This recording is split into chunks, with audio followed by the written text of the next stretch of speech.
대성 부른 나무 떡잎부터 알아본다라는 말이 있습니다. 이게 좋은 측면에서도 그렇고 나쁜 측면에서도 그렇습니다.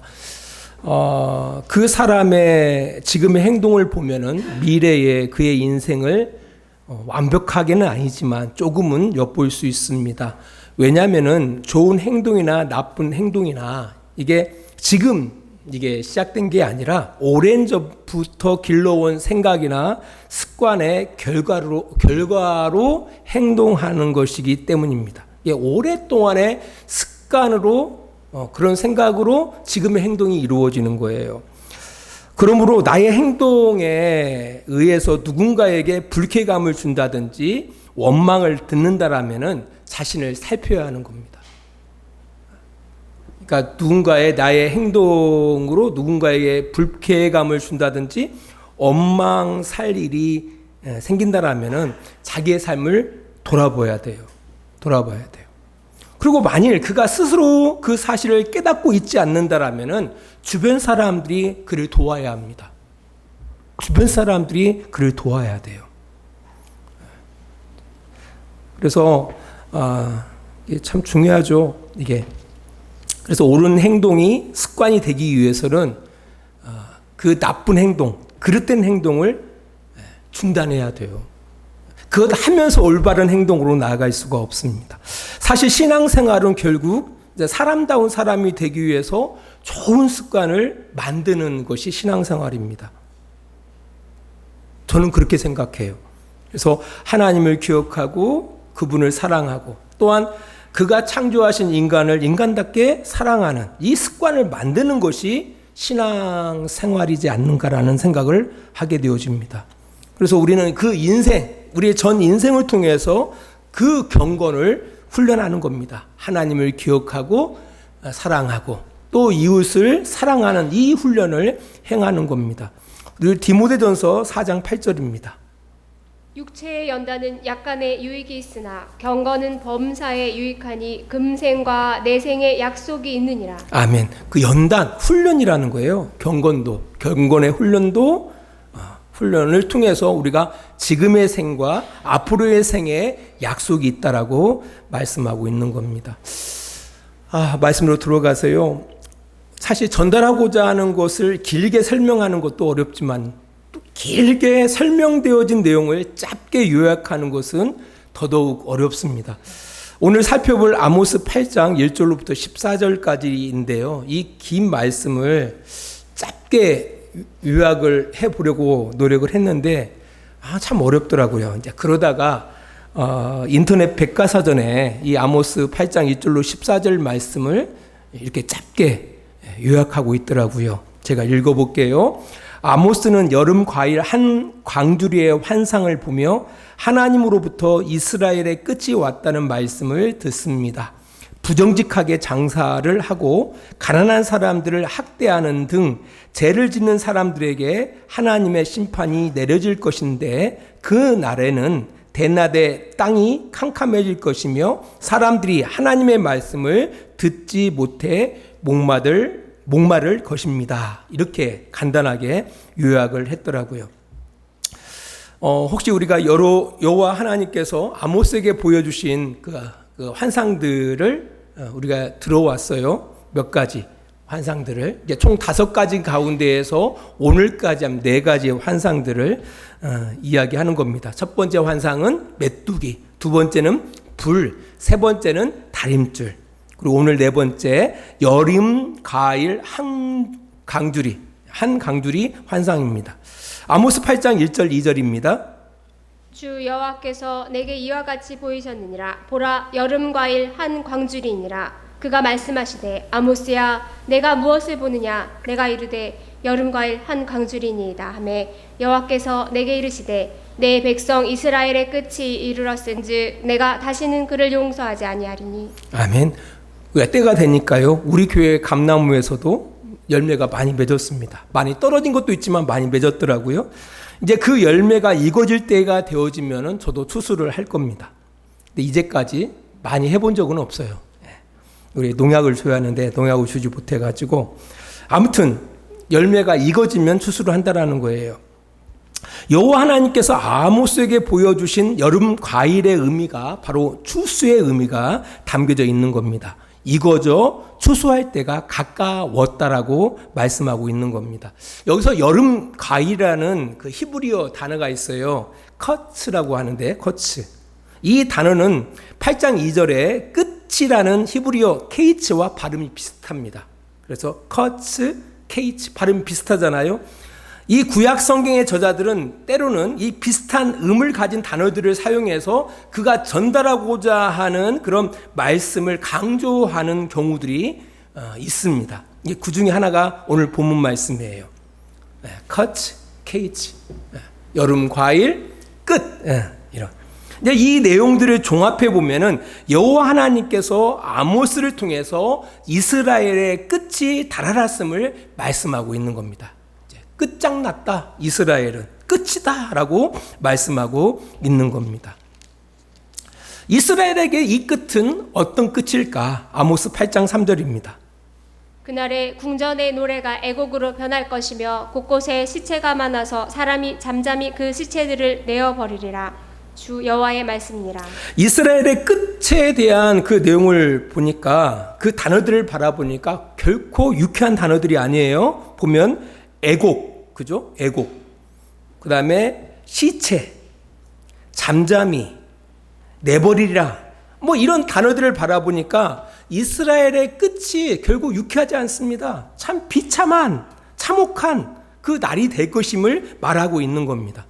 왜 하나님이 선택하신 이스라엘의 끝이 이렇게 참혹할까? 이렇게 비참할까? 이 비슷한 시대에 이 사역을 감당했던 이사야 선지자는 그 시대 이스라엘을 이렇게 말합니다. 이사야 5장 2절입니다. 땅을 파서 돌을 제하고 극상품 포도나무를 심었도다. 그 중에 망대를 세웠고 또 그 안에 술틀을 팠도다. 좋은 포도 맺기를 바랐더니 들포도를 맺었도다. 아멘. 하나님께서 극상품의 포도 열매를 기대하시고 포도나무를 심었는데 마장 나중에 보니까 맺고 난 모습을 바라보니까 먹지 못하는 들포도가 맺었다라는 겁니다. 바로 이스라엘이 그렇더라는 거예요. 이스라엘을 하나님께서 기대하셨던 거예요. 기대하셨다는 거예요. 이스라엘을 통해서 하나님의 영광을 드러내고자 이스라엘을 택해서 그들에게 지극정성을 다해서 가꾸었는데 그들의 결국이 들포도 같은 이스라엘이 되었다라는 거예요. 문제는 열매에 있었다라는 거예요. 이 아모스도 이 이스라엘의 실패에 대해서 이렇게 말합니다. 아모스 6장 12절입니다. 아모스 6장 12절. 말들이 어찌 바위 위에서 달리겠으며 소가 어찌 거기서 밭 갈겠느냐. 그런데 너희는 정의를 쓸개로 바꾸며 공의의 열매를 쓴 쑥으로 바꾸며. 이것을 새번역 성경에서는 이렇게 번역하고 있어요. 뒷부분만 말씀드릴게요. 너희는 공의를 뒤엎어 독약을 만들고 정의에서 거둔 열매를 쓰디 쓴 소태처럼 만들었다라고 번역하고 있어요. 그러니까 하나님께서 이스라엘에게 뭘 기대하셨다라는 거예요? 정의롭고 공의로운 나라를 기대하셨다라는 거예요. 근데 그들이 뭘 만들었다고요? 정의가 독약이 되어지고 정의가 아닌 독약을 만들어요. 공의가 아닌 쓰디 쓴 쑥을 만들었다라는 거예요. 그러니까 이런 이스라엘의 모습에 하나님께서 심판하시기로 반드시 너희를 심판하겠다라고 말씀하고 있는 겁니다. 오늘 본문에서도 구체적으로 그들이 어떤 열매를 맺으며 살았는지를 말씀하고 있습니다. 아모스 8장 4절로부터 6절입니다. 가난한 자를 삼키며 땅에 힘없는 자를 망하게 하려는 자들아 이 말을 들으라. 너희가 이르기를 월삭이 언제 지나서 우리가 곡식을 팔며 안식일이 언제 지나서 우리가 밀을 내게 할꼬. 에바를 작게 하고 세계를 크게 하여 거짓 저울로 속이며 은으로 힘없는 자를 사며 신 한 켤레로 가난한 자를 사며 찌꺼기 밀을 팔자 하는도다. 아멘. 이게 세상 사람들의 이야기가 아니에요. 이스라엘 주명국들의 이야기가 아닙니다. 바로 이스라엘이 이렇게 살았다라는 거예요. 가난한 자들을 짓밟아요.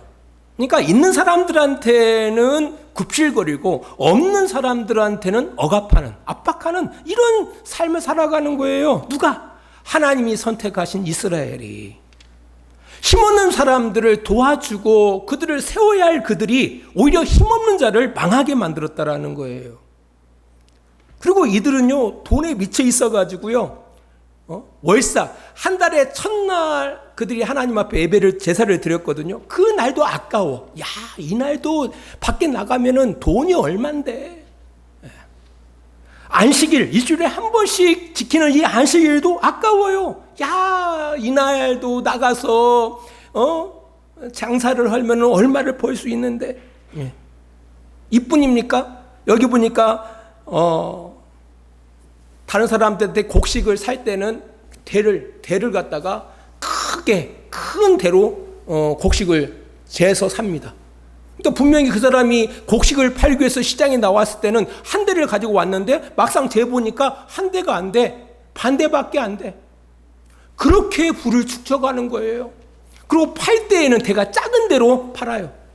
분명히 내가 사올 때는 한 대를 샀는데 막상 집에서 대를 보고 대보니까 한 대가 안 돼. 반 대를 사온 거야. 지난번에 아내가 어떤 마트에서 해를 잠깐 사왔어요. 10,000원짜리 해를. 보니까 정말 추접스럽더라고요. 진짜 겉에만 덮어 있어.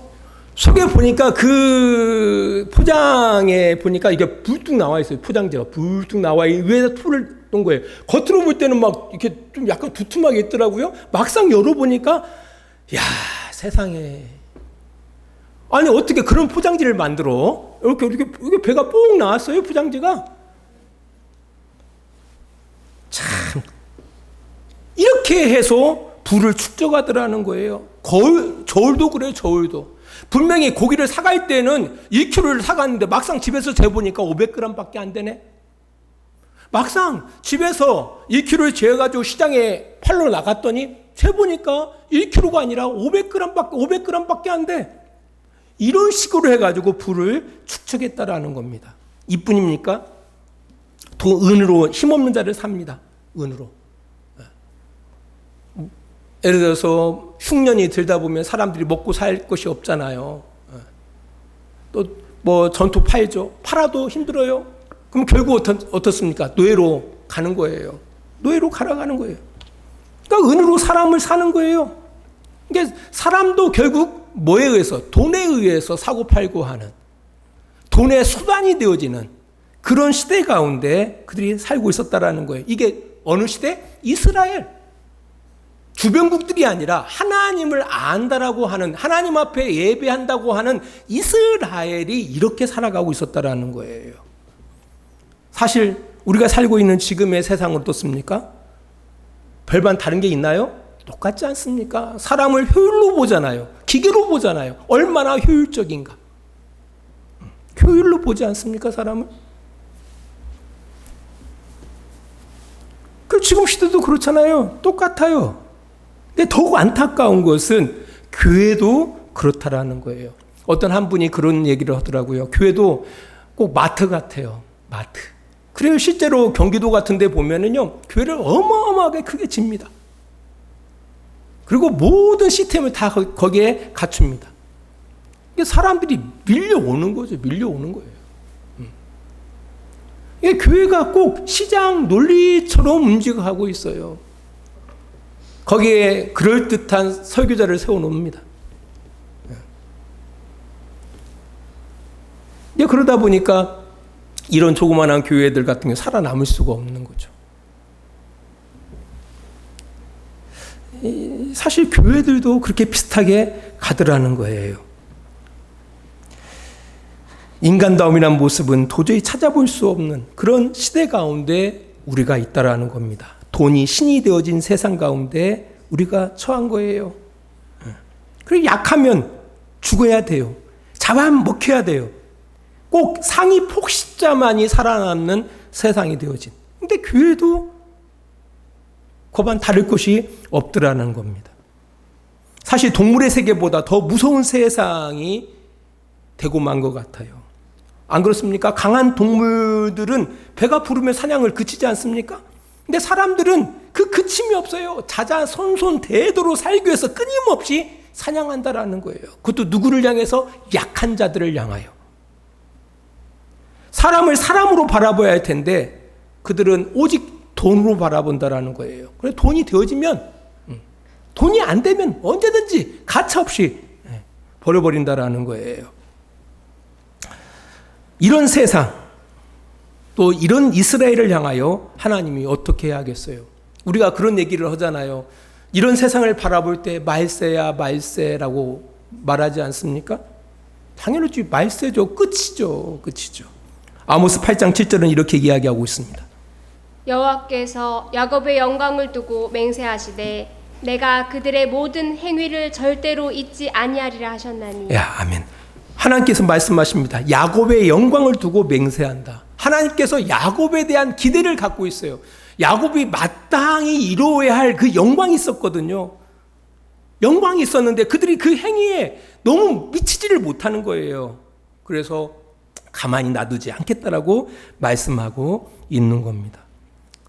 이것은 비단 이스라엘뿐 아닙니다. 모든 인생에게 그대로 적용되어진다라는 거예요.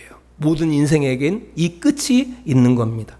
이 날을 성경에서는 심판의 날이라고 말하는 겁니다. 로마서 2장 6절로 10절 말씀입니다. 하나님께서 각 사람에게 그 행한 대로 보응하시되 참고 선을 행하여 영광과 존귀와 썩지 아니함을 구하는 자에게는 영생으로 하시고 오직 당을 지어 진리를 따르지 아니하고 불의를 따르는 자에게는 진노와 분노로 하시리라. 악을 행하는 각 사람의 영에는 환난과 공고가 있으리니 먼저는 유다인에게요 그리고 헬라인에게며 선을 행하는 각 사람에게는 영광과 존귀와 평강이 있으리니 먼저는 유다인에게요 그리고 헬라인에게라. 세상은 두 가지 끝을 향해서 달려가고 있습니다. 그건 분명합니다. 하나는 영생이요, 하나는 영벌입니다. 참고 선을 행하는 사람들에게는 영광과 존귀를 주신다라고 성경은 이야기하고 있습니다. 반면에 진리를 따르지 아니하고 불의를 따르는 자들에게는 하나님의 진노와 분노로 하신다라고 성경은 이야기하고 있습니다. 우리는 한번 생각해 보아야 돼요. 과연 우리가 참고 선을 행하고 있는지, 영광과 존귀와 썩지 아니함을 구하고 있는지, 아니면은 진리를 따르지 아니하고 불의를 따르고 있는지를 생각해 보아야 한다라는 겁니다. 어떤 사람들은 그래요. 예수 그리스도를 나의 구주로 믿고 교회를 다니니까 심판을 받지 않는다라고 여기는 사람이 있습니다. 사실 아모스 시대 이스라엘 사람들도 그렇게 생각했습니다. 우리가 하나님을 믿으니까, 우리는 선민 이스라엘이니까 우리는 심판당하지 않을 거야 라고 생각했습니다. 그러나 하나님은 공평하십니다. 아니, 오히려 이스라엘에게는 더 큰 심판이 있었습니다. 이제 모내기가 다 맞춰져 가고 있는데요. 어떤 농부가 나는 예수님을 믿고 열심히 교회 다니지 않으니까 뭐를 심지 않아도, 가꾸지 않아도 가을철에 벼를 풍성하게 추수할 거야 라고 생각하는 그런 어리석은 농부는 없을 겁니다. 그죠? 믿는 사람이나 믿지 않는 사람이나 결국은 심어야 뭘 얻어요? 수확을 얻는 거예요. 갈라디아서 6장 7절 8절은 이렇게 이야기하고 있습니다. 스스로 속이지 말라. 하나님은 업신여김을 받지 아니하시나니 사람이 무엇으로 심든지 그대로 거두리라. 자기의 육체를 위하여 심는 자는 육체로부터 썩어질 것을 거두고 성령을 위하여 심는 자는 성령으로부터 영생을 거두리라. 성경이 이야기하고 있습니다. 스스로 속이지 마라. 하나님을 업신여기지 말라라고 이야기하고 있습니다. 하나님은 그런 하나님이 아니라는 거예요. 내가 믿으니까 열애고 이런 것이 없다라는 거예요. 무엇으로 심든지 간에 그대로 거둔다라는 겁니다. 그래서 자기를 육체를 위하여 심는 자는 육체로부터 썩어질 것을 거두고 성령을 위하여 심는 자는 성령으로부터 영생을 거둔다라고 이야기하고 있는 겁니다. 내가 예수를 믿고 예수를 믿는다 하면서도 자기 육체의 욕심을 위해서 살아가는 사람들은 뭘 거둬요? 썩어질 것을 거두는 거예요. 그리고 성령을 위하여 심는 자는 성령으로부터 영생을 거두는 겁니다. 무엇을 심든지 간에 그대로 거두는 겁니다. 아무것도 심지 않으면 거두는 것도 없겠죠. 그러나 쾌락과 탐욕을 심으면 당연히 환난과 공고라는 열매를 거두게 되어 있다라는 겁니다. 결국 비참해지는 거예요. 성도 여러분, 지금 무엇을 신고 있습니까? 한번 곰곰이 생각해 봐야 돼요. 그리스도 안에 우리가 있는데 과연 우리가 어떻게 살고 있는가? 우리의 욕심대로 살아가고 있는가? 탐욕을 따라 살아가고 있는가? 돈이 신이 되어지는 이 세상의 풍조를 따라서 살아가고 있는가? 한번 자문해 봐야 한다는 거예요. 성경은 분명히 이야기하고 있습니다. 하나님을 믿는 우리들에게는 하나님 앞에 경건한 삶을 살아갈 수 있는 모든 것을 하나님께서 우리에게 주셨다라고 이야기하고 있어요. 우리가 아이가 태어나면요, 그 엄마 아빠의 유전자를 받았기 때문에 자라가면서 엄마 아빠의 모습이 드러날 수밖에 없거든요. 그러잖아요. 우리가 하나님으로 말미암아 생명을 얻으면 우리 안에서 하나님의 성품이 나타나게 되어 있는 거예요. 나타나게 되어 있는 거예요. 그 하나님의 성품이 드러나기 위해서 우리는 끊임없이 노력해 나가야 한다는 거예요. 노력해 나가야 돼요. 그래서 베드로 후서 1장에서는 그런 이야기를 해요. 너희들이 끊임없이 믿음의 덕의 지식을, 지식의 절제를, 절제의 인내를, 인내의 경건을, 경건의 형제 우애를, 사랑을 더하라. 합당한 열매를 맺어라. 라고 이야기하고 있는 겁니다. 그건 우리가 노력해야 한다는 거예요. 기대하기는 우리 성도들의 삶을 다시 한번 돌아보면서 우리가 무엇을 신고 있는지를 한번 자문해 보시기를 바랍니다. 기대하기는 탐욕과 쾌락의 열매를 기대하면서 심지 마십시오. 결국은 뭡니까? 후회라는, 비참이라는 결실을 거두고 말 겁니다. 썩지 아니하는 것, 영광스러운 것, 존귀한 것을 향하여 끊임없이 우리의 인생을 통해서 심어 나가시기를 바랍니다. 그때 마지막에 영생이라는 열매를 거두게 될 겁니다. 기도하겠습니다. 하나님 아버지, 감사합니다. 아모스 시대의 이스라엘의 실패를 통해서 우리가 배웁니다. 그들의 무너짐, 그들의 비참함, 그들의 참혹함은 바로 그들이 헛된 것을 심었기 때문에 결국 그들이 비참함의 그 열매를 거둔 겁니다. 하나님, 기대하기는 우리가 마땅히 이 땅 가운데 그리스도인으로 살아가면서 마땅한 것을 심기를 원합니다. 하나님이 기뻐하시는 영원한 것들을 심기를 원합니다. 하나님, 그러한 복된 삶을 살아갈 수 있도록 주님 도와주셔서, 그래서 마지막 날에 주님 앞에 섰을 때에 칭찬받는, 존귀한 자라 칭찬받는, 영광으로 보상받는 그런 복된 우리 주양교회 성도들이 되어질 수 있도록 주님 도와주시옵소서. 이제는 우리를 사랑하시는 우리 아버지 하나님의 그 크신 사랑하심과 예수 그리스도의 십자가의 은혜하심과 성령의 감화와 감동과 지키시고 인도하심이 오늘도 시간을 구별하여 하나님의 귀한 자녀들로 어떻게 살아갈 것인지 고민하고 그때로 살아가고자 작정하는 귀한 성도들의 머리 위에 하나님의 은혜와 사랑이 늘 함께해 주시기를 간절히 축원하옵나이다. 아멘.